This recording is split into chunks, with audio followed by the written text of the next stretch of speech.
Hi,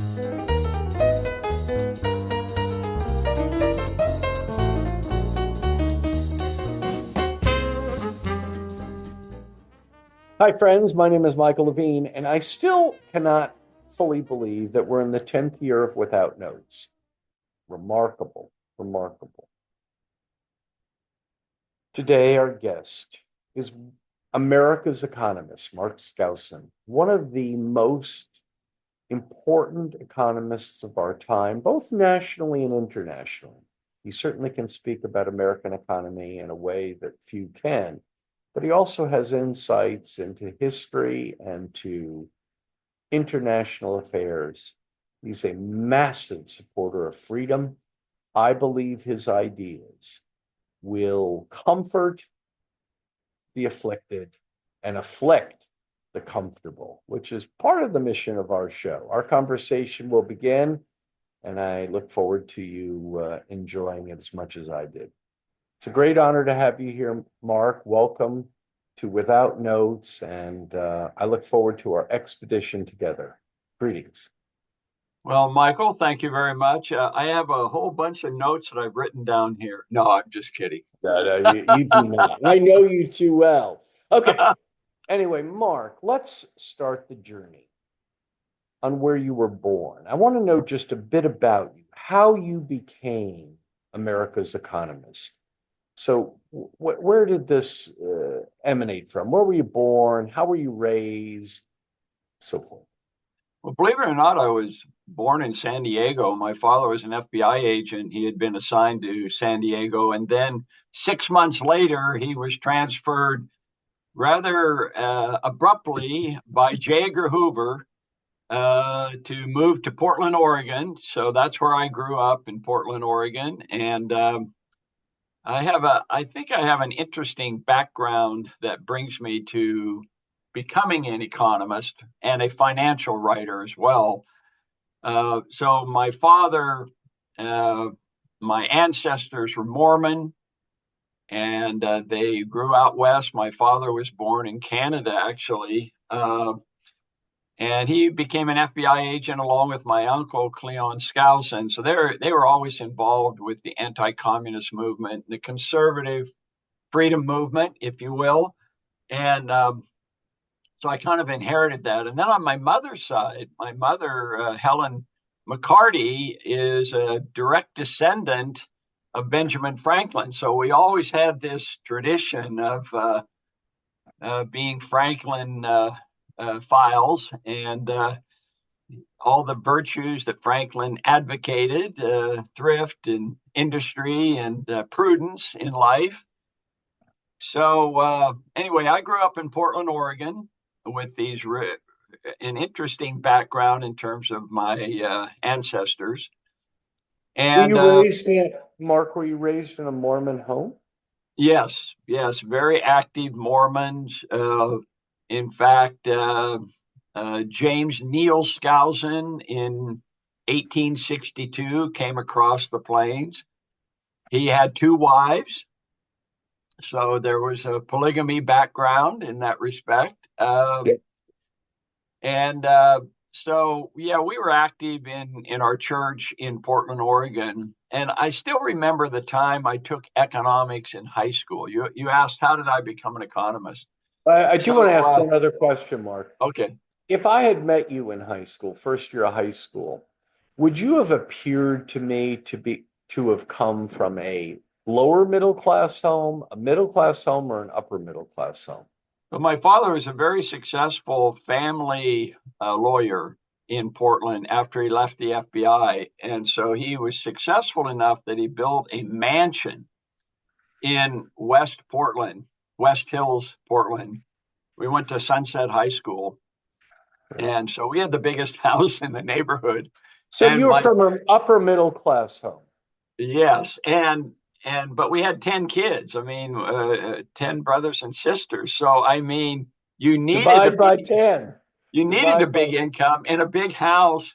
And we had this monstrous home that was built specifically by my father. So he was an empire builder. But unfortunately, at 46, he died of lung cancer. active Mormon, never smoked his entire life, and got lung cancer and died at 46, leaving my mother with 10 children. She was 39 at the time. And Wow. so at that point, we moved to Portland, Oregon. But I did want to, I think this story is really important about high school. I took a class in economics that was taught by this professor, this teacher, and I thought, wow, I could do better than that. It was just a terrible class, I thought. And I decided to go into economics because I loved money. I loved uh, business. I loved mathematics, and economics has a lot of math in it. Yep. I loved writing, and I loved politics, and it combined all of those together. So I got a bachelor's degree, master's degree, and a PhD, all in economics. That's how fascinated I was Wow. with the subject. I would call that a commitment. That's pretty committed. Now, Mark,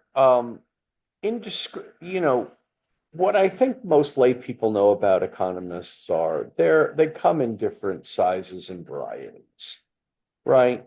You have liberal economists, you have conservative economists, you have libertarian economists. So you are one of the preeminent economists in the country, if not the world. And where would somebody of reasonable mind place you in terms of your orientation? Would you fall into the liberal, the conservative, the libertarian? How would someone approach your thinking? Well, that question kind of reminds me of what Milton Friedman said, and I'm a big fan of Milton Friedman. Knew him throughout my adult career. So Friedman was once asked this question, and he said, "Well, you know what? Have been referred to as a monetarist, a supply sider, um, a conservative. I mean, all of these different labels." And he said, "But ultimately, I'm just an economist." And what he was trying to emphasize there is we're looking for best solutions, not labels. So I kind of eschew labels as much as possible. Yep. And I actually kind of, uh, I get, uh, I'm kind of turned off by people who would call me right wing or something like, or even conservative in that respect, because I believe in conserving what is true and liberal when it comes to making changes for better policy. So I prefer the adjectives rather than the nouns. Got it. Now, by the way, I have to ask you this kooky question. Behind your back, over your left shoulder, is a little statue I see. And Totem what pole. a totem pole? What in the Lord's name, dear brother Mark, is that totem pole, if I may ask? Sorry for prying into your life, but what is Well, that? I wrote a book some years ago called The Big Three in Economics. And so the big three there is Adam Smith at the top, Keynes at the in the middle, John Maynard Keynes, and Karl Marx is low man on the totem pole. And I have the big three because they represent the three different policy orientations or Yeah, labels, if you will. So Adam Smith, I'm sure everybody's familiar with the political spectrum of left and right, and of course Adam yes, Smith's on the right, Marx yeah, is on the left, and then Keynes is in the middle. But I rather to choose saying Adam Smith represents limited government, laissez-faire, right, Keynes represents big government, and then Marx represents socialism or totalitarian government, where the right. government's on your case in every case. And But since I we're put it on, into a totem pole, yeah, Michael, yeah, so that the top is Adam Smith, yeah, followed by Keynes, followed by Marx, because the top represents maximum freedom, Keynes represents middle freedom, some freedom, and yeah. then Marx represents no freedom. But my Now let Marx me just, friends like the bottom part because the bottom, they say, well, that's the foundation of yeah, economics. yeah, yeah, yeah, yeah, yeah. Now, I want to ask you a question about Adam Smith and Wealth of Nations. Adam Smith, of course, wrote this absolutely magnificent and still valuable and relevant book called Wealth of Nations. How important was that book in creating some of your economic logic? So he is, I think, the genius. He is the founder of free market capitalism, if you will. And but I had kind of a evolution in that regard, because there are people who are critical of Adam Smith, that he didn't get it all right and all of these problems. But I remember one time when I was writing my book, the Making of Modern Economics and the Big Three in Economics, that I wrote this first chapter of the book that was kind of critical of Adam Smith, because I was under the influence of Murray Rothbard, who was a libertarian economist, who was very critical of Adam Smith. And so was I. And I took this chapter with me to visit my uncle Cleon in Salt Lake City, who's a very wise man. I looked up to him tremendously. I'm sure you have relatives you feel the same way. So I went to him and I said, I have this chapter I've written on Adam Smith, and I'd like you to review it. And he put his arm on my shoulder and he says, Mark, let me tell you something. The Adam Smith invisible hand doctrine is inspired of God. Because when he said that, it just shocked me. And I said, oh my gosh, maybe I'm going down the wrong road and I need to change my chapter. But what do I do? Do I follow my economics mentor, Murray Rothbard, or my wise old Uncle Cleon? And I decided there's only one way to find out. What do you think I did? Talk to your wife. That would be a good idea. And some of my Mormon friends say, well, you need to pray. My Christian friends, you need to pray about it. But here's what I did: read cover to cover The Wealth of Nations by Adam Smith. And and it took me a couple of months, because this thing is 1,000 pages long. Yes, it When it's is. finished, I put it down and I said, well, you know what? Murray Rothbard, my mentor, is wrong. And my wise Uncle Cleon is right about Adam Smith. So I tore up my book, my chapter. I rewrote it, made Adam Smith the hero of the Making of Modern Economics. And it became a story, became a plot, which had never been done before. And so he had enemies and he had friends who resuscitated him from the attacks on the enemies. And in the end, he wins, because the Berlin Wall and the Soviet central planning model were destroyed in the late 80s and early 90s. And so the Wealth of Nations triumphs in the end. So that's what my Mark, and notice who's on the cover of my book, The Making of Modern Economics. Oh, Adam Smith.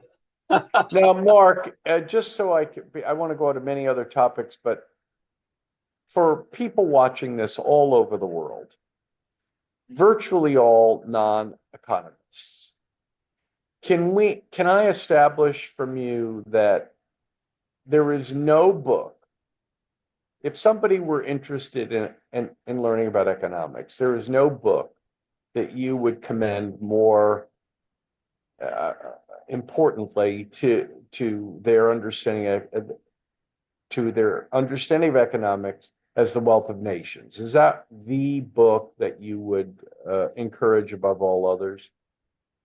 I would certainly say that about Adam Smith and The Wealth of Nations in terms of the concept. But you remember, this is written in the 18th century. It's a heavy book.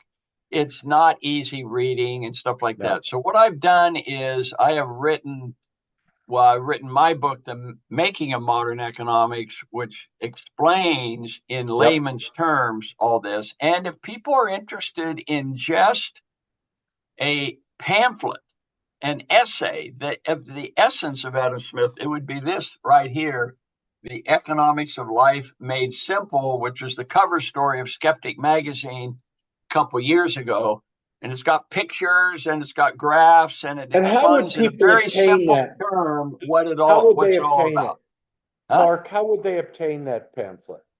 Well, it's skeptic.com is the website, and but I've actually printed the copy. And if they go to skousenbooks.com, Skousen, skousenbooks.com, I'm selling them for $3 each. And I've had to print up 5,000 of these because the interest in it is really tremendous.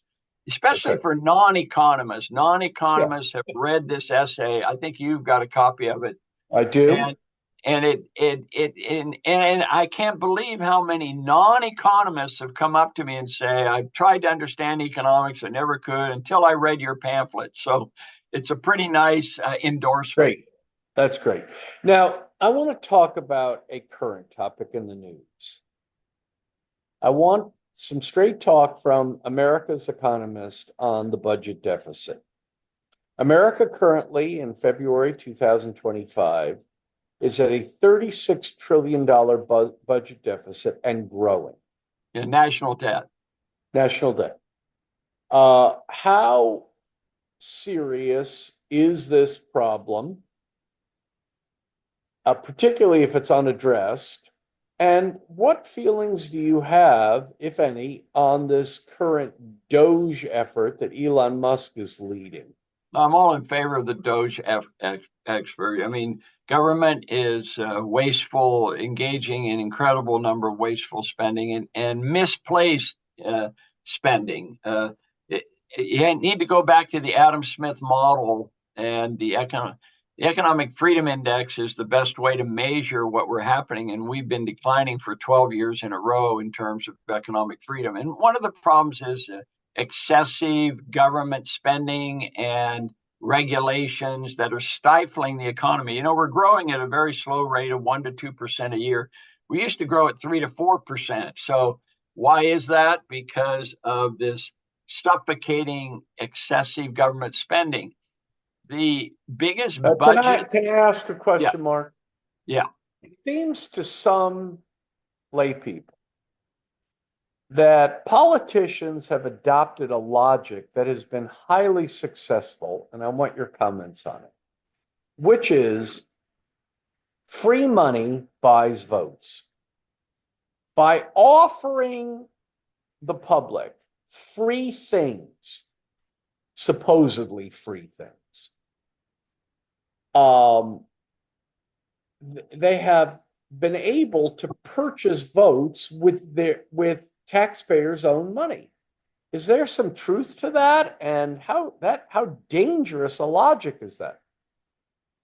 Yeah, I've got a cartoon that I show my students of one door where people can go to where it says everything is free, and the other one says you have to work hard for your goods and services. You know, it's a very dangerous policy to offer valuable goods and services like student education, college education, or medical services, healthcare, for free because it's overused, it's abused. I had a friend of mine who got an MRI.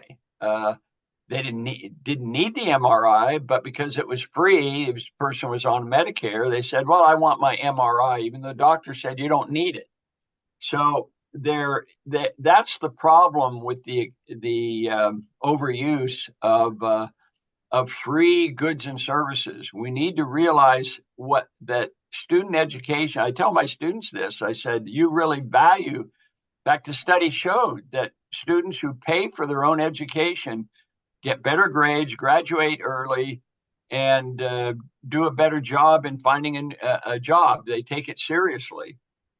So I think Yeah, that's it's really important principle. if you don't have an investment in something, then you're not likely to take it as seriously. It's just that simple. Now, let's talk about Doge. Doge thus far has been rather phenomenal in the first month, finding almost indescribable amounts of outrageous waste, fraud, excess. Have you been surprised thus far on what Doge has discovered, and do you anticipate significantly more on the journey? Yeah, I do think so. And it just came out, for example, that despite all the growth and recovery over the last since the pandemic, lots of job creation. The number of people, we still have a quarter of all Americans, 25% of all Americans on Medicaid, not Medicare, but Medicaid and food stamps. and Section 8 housing. I mean, the Biden administration just spent money like water, and I think that's why the American people said enough of this. We need to get back to common sense. Mark, And let's hold on, hold on. I yeah, want to, I want to, I want to clarify something. You said that the Biden administration spent money like water. Isn't it more fair and honest and true to say the Biden administration spent your money like water because it was politically advantageous for him and his party? Is that a fair remark? yeah, I think that he thought that's buying votes. It's a typical standard approach by both parties in many ways. Right, by both parties. I The don't want to Republicans are suggest that the not Republicans blameless. have all the answers. I do think that they are making an honest attempt to cut back on wasteful spending. And you can basically tell everybody we need to spend less and be more efficient and more productive with our government services. And when then, I mean, the Department of Education, I've said for years, because my wife and I have dealt in our lives a lot with the Department of Education, and when they have a budget and they increase their spending, does that money ever go to students? Does that money ever go to teachers? No, it goes to administrators. And it is a total waste of money. So I'm really glad this will be the real proof of Doge if they can get rid of the Department of Education, because Republicans have promised it ever since Reagan. It's never happened. So Yeah. maybe that this time we'll get some And Mark, efficiency out of that area. what I respect about you and what I feel myself to be true is both parties have behaved like alcoholics when it comes to spending. They simply cannot stop. Asking a elected official to stop spending money is like asking a drunk to stop drinking. They can't do it. They're not capable of it. So therefore, they need an outside force to say no more. And is there some truth to that in your mind, or is that overstated? I think that's generally true, but there is a new movement to seriously reduce government spending, and it's worldwide. Look what's happening in Argentina. I mean, President Javier Milei actually cut the budget by a quarter, and he's still popular for it. And we'll see if the United States has the guts to do that. You know, the largest budget item now is almost $1 trillion for spending on interest on our Interest. national debt. So you asked Right. in the beginning, is this a problem? Yeah, that's money that could be spent on a lot of better things, or maybe given back in terms of a tax break to average Americans. Yes. Mark, I want you to share with me, from your perspective, what does the next, I don't know, 5 years look to be? I understand that a lot will depend on what happens. I understand that events will have a deep implication. But from your vantage point, talk to me about both the national and international economy over the next 5 years. Where do we sit?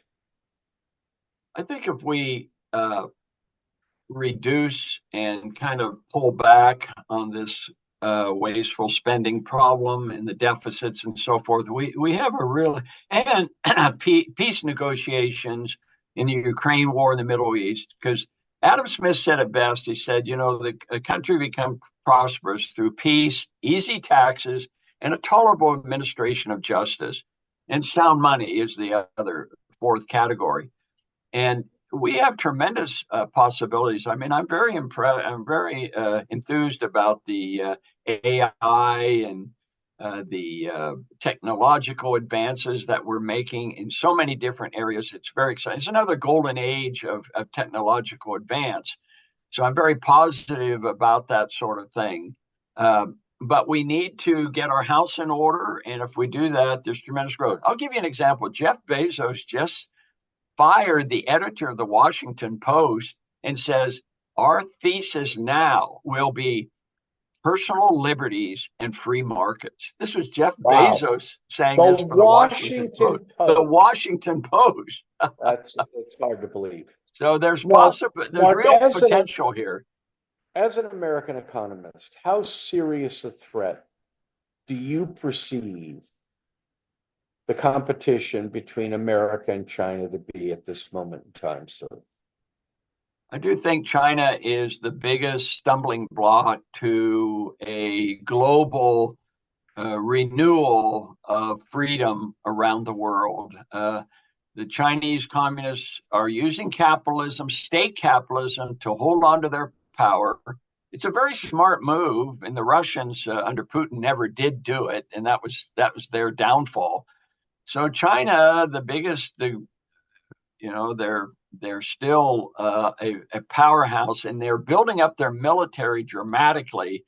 So this is a real threat. There's no question about it that this could be the stumbling block to this positive outlook that I have about the global economy. The other thing that I am worried about is Trump's America First policy that is creating a trade war right now. So I'm hoping that's used simply as a negotiation technique. Everybody says it's the art of the deal and so forth. But it could be extremely disruptive, and it could force the Chinese hand. It's interesting that China keeps threatening to invade Taiwan, but still hasn't done it. I don't think they will do it under Trump, because Trump is viewed as a strong authoritarian type of president, similar to Putin and Xi. So that'll be an interesting battle that we will unfold. But I'm not willing to predict peace, prosperity, and Yeah, everything's yeah. fine. Let's not Mark, be Pollyannas. Mark, given what you've said, I assume that you presume, previous to the election of Joe Biden, that you did not believe that he was going to be likely a good president. And then we witnessed 4 years of his term.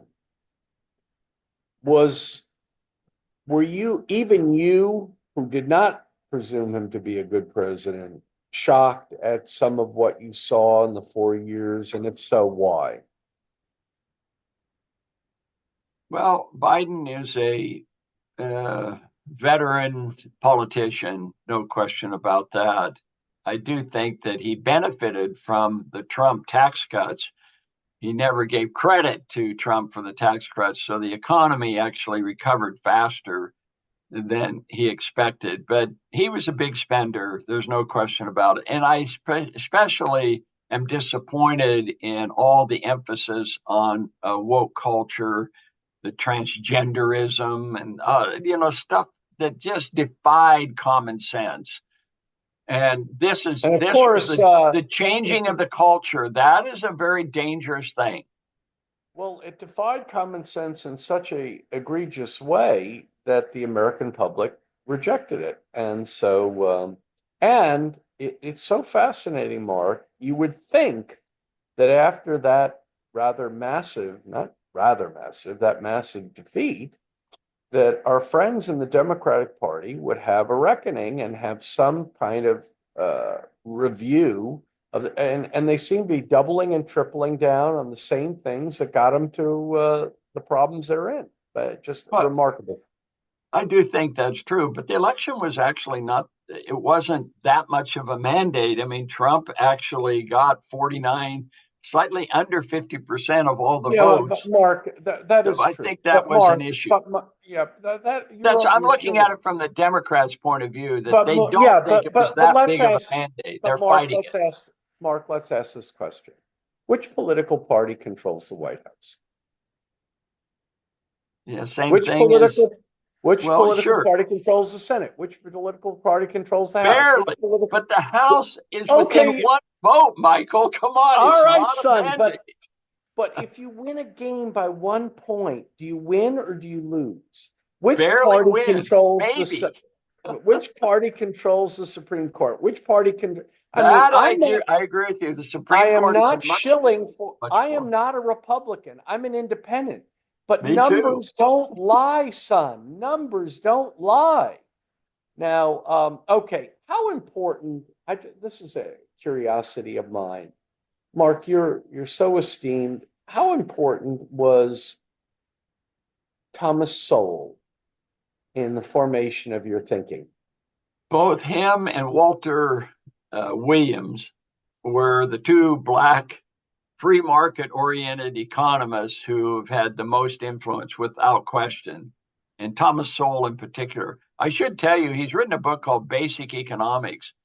Yep, And I read I it. went through it and edited it and made it a lot better book. I read And the book. yeah, but you have to look at the third edition and beyond because his first edition had so many sins of omission. He needed assistance, and I gave it to him, and it made it a much better book. But yeah, Thomas Sowell is an extremely important economist. But you have to remember how much have economists really made a difference? I mean, every state now passes a minimum wage law. Economists have railed against the minimum wage law for years and it just hasn't happened. Economists have warned that in full employment you need to run surpluses. When was the last time and anybody listened to economists on running a surplus? Now you have to go all the way back to Bill Clinton and Newt Gingrich, who worked together to have a balanced budget. So I don't Okay, know if economists have that much influence, including Thomas Sowell. all right. Hopefully we have. I'm optimistic. Well, the implications of the economy have great impact because, in the end, people respect wisdom but obey pain. And I think that had a lot to do with, when you walk into a supermarket in a major American city and you're a dishwasher and you want to buy some mayonnaise for your family, and the mayonnaise is $9. You don't have to be Thomas Sowell or Adam Smith to figure out something's not too cool. And Mark, I want you to close, dear friend, with a preview of something you've been involved with several years, and that's your Freedom Fest. Would you talk to people all over the world? What in the Lord's name is Freedom Fest? How long have you been doing it? Why is it valuable or important? Why have you devoted so much of your life to it? Can you talk about that? And how can people get information about it? I think I came under the influence of Ben Franklin, my ancestor, who said, yes, it's good to make money and to provide services to customers, and you become wealthy as a result. But what do you do with that money? Well, like Ben Franklin, I believed in giving to the community uh, services and helping in uh, civil um, programs and bringing, trying to defend our freedoms and so forth. So, Freedom Fest, I came up with the idea in 2007 as a for profit conference to focus on customers. And we call it the world's largest gathering of free minds because I was I was feeling as we entered the terrorist attacks of 9/11 and so on that we are gradually losing our freedoms. And so, what can we do? Well, we all live busy lives. We're like um, a herd of cats going all different directions. Can we just come together once a year for 3 or 4 days to learn from each other, to network, to socialize, and celebrate liberty? That is the idea of Freedom Fest. So we decided to have it in Las Vegas, the most libertarian city in the world, especially the new Las Vegas that Steve Wynn had developed to have more quality entertainment instead of just strip clubs and gambling. And I think he did a great job in creating that atmosphere. So every year in Vegas and now every other year in another city, we're doing it in Palm Springs, California this year. We're we're attracting several thousand people who come together They're authors, they're professors, economists, political thinkers, leaders. We've had lots of debates, healthy living. We have the Anthem Film Festival that my wife does. We have a financial freedom seminar. We have a little bit of everything. So it's a Renaissance gathering, and It you can sounds tell like the my enthusiasm. Woodstock. And you are coming for the first time. We're really excited to have. I am coming. And Mark, this sounds to me, now maybe I'm overstating this or simplifying it. It sounds like the Woodstock of economic freedom. I mean, this is really quite something. And you have big speakers and interesting guests. Now, how do people get information about Freedom Fest, my friend? So we have the early bird special going, and it's at freedomfest.com is our website, and it's it's uh, it's really going to be a fun event this year. We have Steve Forbes coming from Forbes magazine. He's one of our co-sponsors and has attended almost every event in the past. We have Art Laffer coming, famous Laffer curve, which I think will be great. Kennedy from Fox News is our MC for the fourth time in a row in years, and we have Michael Levine coming, our Mr. Hollywood PR man. Wow. Wow, wow, Michael wow. Jordan of PR, he's coming. Wow. Wow. Well, Mark, you have been an outstanding guest. I want to ask you, please, to look into the camera and give the audience your parting shot on your advice and counsel on how they can better learn, better understand, better grasp the central importance of economics. What could they do in a busy world to better grasp that there is no free lunch? Mark, there is no free lunch. That people who come to you with these ideas and schemes, no matter how beautifully, poetically wrapped, gift wrapped with rhetoric, there is no free lunch. Mark, please give us your parting shot. A bunch of years ago, my wife and I wrote a pamphlet called Persuasion versus Force, and you can find it on the internet. And basically, we said that the triumph of persuasion over force is the sign of a civilized society. And that slogan, that meme, if you will, Yep. kind of is the biggest driving force. In other words, we all have personal points of view, but do we Yep. mandate our views? Do we force it down the throats of our children and our fellow citizens? No, we try to convince them. We try to voluntarily persuade them that we have the right perspective. And if we run off to our legislators and force our fellow men and women to do what we think is important, then we're entering a dangerous period of our history where freedom is still a dangerous word in our country. So I am hopeful that we will do our best to persuade each other and not force it down our throats. I think that's the most important message that I can give to your listeners. And that's what we do at Freedom Fest. By the way, I got to throw in a plug because the Go. reason I know you is through Mark Elliott, Hollywood's Yep. biographer. And Yep. he is coming to Freedom Fest and he's going to do a tour of the Frank Sinatra home and all these different places. Oh, that's And cool. he's a wonderful man. And he spoke so highly of you that now we have this friendship. And I'm so Yeah. pleased with that.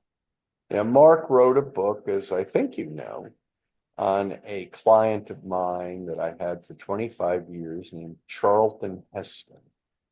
And I met Mark through the writing of that book, and he's a very honorable and did an outstanding job with the book.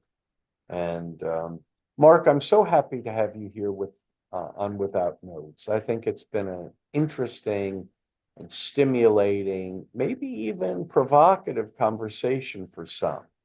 I ask that the viewers listen carefully, think a second time. Do with yourself what Mark did, in fact, with that great story where he had to decide which logic made more sense about Adam Smith. I think that what happens to people is many graduate college, a time from 18 to 22 of thinking and formation. And then we leave and we enter these frenetically busy world and we don't think a second time. And we need to think a second time and sometimes a third time. And so, Mark, you have been a Class A promoter of some of these thoughts that I believe need to be taken very seriously as we consider what place in the world freedom and economy are participant in our own personal lives, in our civic lives, and our national lives. I think that these are important questions. So thank you, Mark. You were a superb guest. Great. Thank you, Michael. Real pleasure. Ladies and gentlemen, that was among our more fascinating and stimulating conversations with America's economist. I hope you found it half as invigorating as I did. I hope you will think about it. You may want to watch it a second or a third time. Think about where you stand. Think about the implications of your current ideas, maybe your future ideas. Friends, Without Notes is now viewed and listened to on podcast, I'm proud to tell you, in all 50 of the United States and 26 foreign countries. So I encourage you, if you found the time today of value, to like all your social media, share it, comment on it. These are all ways of subscribe, of course. These are ways to support the conversation that we began 10 years ago and think is so valuable today. Thank you and see you on the next episode.